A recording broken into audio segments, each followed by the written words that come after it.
Hi everyone, my name is Yana and I am a real beauty. And I was talking to one of my friends this week and they're in their mid-30s and they were talking to me about how they wanted to update their beauty kit. Okay, well, what brushes do I actually need? And she looked at my house where there's like 700 friggin' brushes, and I had to stop and think about it and go, what do you really absolutely need?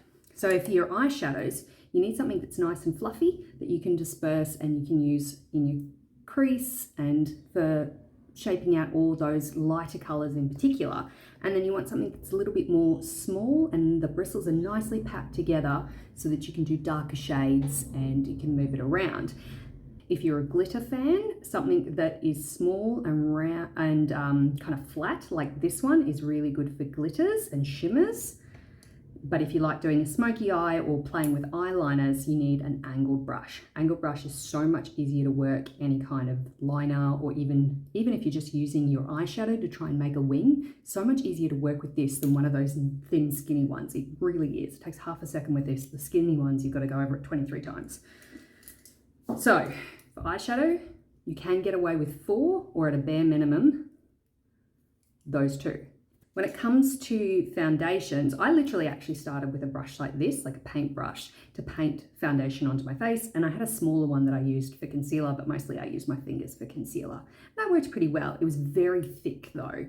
I graduated, moved up to beauty blenders, which really great, nice for smoothing out all your foundation. But of course, they are terrible to clean.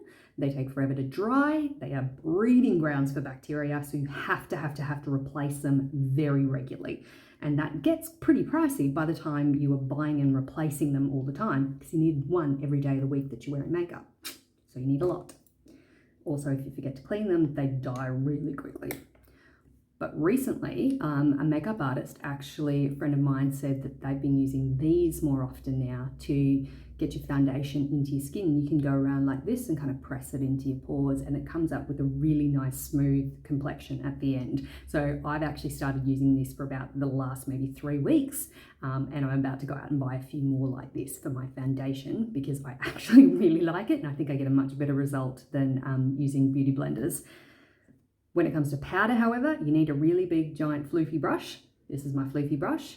You can see it's actually quite stained because I've been using it with my powder for, I don't know, how long have I had this one? Probably this one is getting close to needing to be replaced, I think, because I've had it a little while, but it is so nice and soft and I really like it. And it's great for smoothing out all of your powder all over your face. When it comes to blushes, however, there's 2 different ways you can go with blushes. You can go one of these ones, it's a bit rounder, or you can go the angle one. You can see this one is actually dirty because it's what I was using just a minute ago to put this on my cheeks. But the angle one's really good. Again, if you like doing the contouring, if you like using bronzer as opposed to like full-on cream contour, the angle one is really good, but this one works just as well for the same thing. It all comes down to your preference. So buy whichever one you like. When it comes to highlighters, however, you want something more like this. Do not buy one of those stupid fan brushes. It is a waste of money. It does absolutely nothing. You want something that's it's got a tapered top, so you can pick up as much highlighter as you want and you can spread it out smoothly, or you can go absolutely insane and dig it in and get heaps and heaps of highlighter, which is what I did for Halloween and went nuts. And I swear there is still highlighter coming out of this one every time I tap it. Yep, there we go. But so much more fun, really easy to place that highlighter wherever you want to as well. So those are the brushes that I use. At a pinch, if I had to replace my entire brush kit tomorrow because my house burnt down or something, the key ones I would go for are the 4 eyeshadow brushes.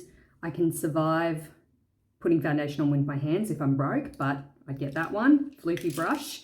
And I'd probably just go for one of them if I had to start out and I was on a massive budget. What I do, however, is I look for the yearly sales. So look for your Black Friday sale, your post-Christmas sales. There's usually one in the middle of the year. There's usually one around Easter. And check out all those really big stores like Sephora, Mecca in Australia and New Zealand, and have a look, because in those sales, you will see brush kits for sale.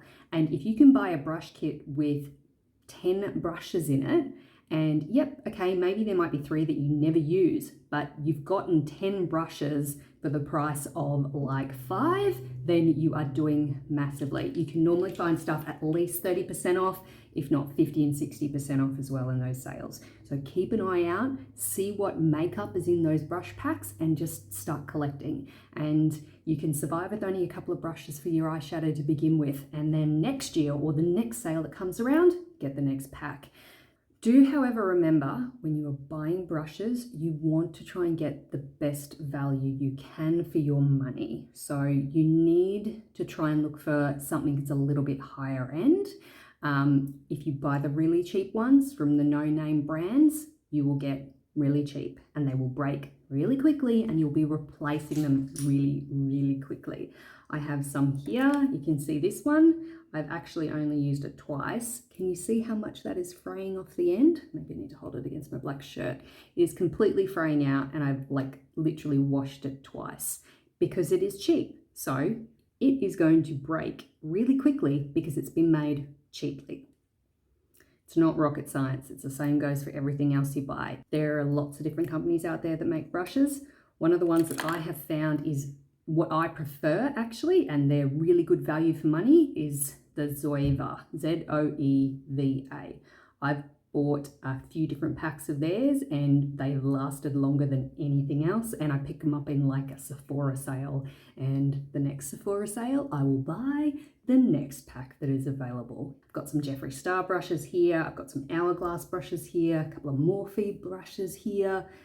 They're all really good. If it's got a decent brand name, chances are it'll be a decent brush. And if it's not, take it back. Oh well, I hope you enjoyed that. I hope you learned something about brushes. If you've got any questions, please ask me. I love talking about makeup and I can talk until I'm blue in the face. So yeah, just ask away. Thanks very much. Have fun. Happy brush shopping. Bye.